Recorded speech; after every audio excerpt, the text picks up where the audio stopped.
পদত্যাগের সিদ্ধান্ত নিয়েছেন জাপানের প্রধানমন্ত্রী শিগেরু ইশিবা।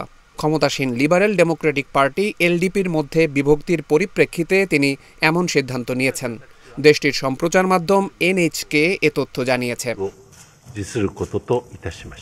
যদিও প্রধানমন্ত্রীর কার্যালয় থেকে এখন পর্যন্ত ইশিবার পদত্যাগের বিষয়ে কোনো মন্তব্য করা হয়নি, তবে স্থানীয় সময় আজ রোববার সন্ধ্যায় প্রধানমন্ত্রী ইশিবা সংবাদ সম্মেলন করবেন বলে জানা গেছে।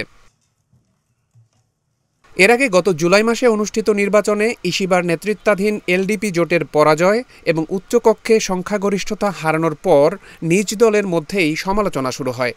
অবশেষে চাপের মুখে পদত্যাগের সিদ্ধান্ত নিতে বাধ্য হলেন তিনি। ঠিক এক বছর আগে জাপানের ক্ষমতায় আসেন শিগেরু ইশিবা। তখন তিনি প্রতিশ্রুতি দিয়েছিলেন দেশের মুদ্রাস্ফীতি মোকাবেলা ও দলকে সংস্কার করার। এ সময় এলডিপিকে একের পর এক রাজনৈতিক তহবিল কেলেঙ্কারির মুখোমুখি হতে হয়েছে। ক্ষমতায় আসার অল্প সময়ের মধ্যেই নিম্নকক্ষের নির্বাচনে সংখ্যাগরিষ্ঠতা হারায় এলডিপি ও তাদের জোটসঙ্গী কোমেইতো। গত জুলাই মাসে উচ্চকক্ষের নির্বাচনে জোটটি আবারও সংখ্যাগরিষ্ঠতা হারায়। ভোটে এমন ফলাফলের দায় ইশিবার উপর বর্তানো উচিত বলে দাবি ওঠে দলের মধ্যে।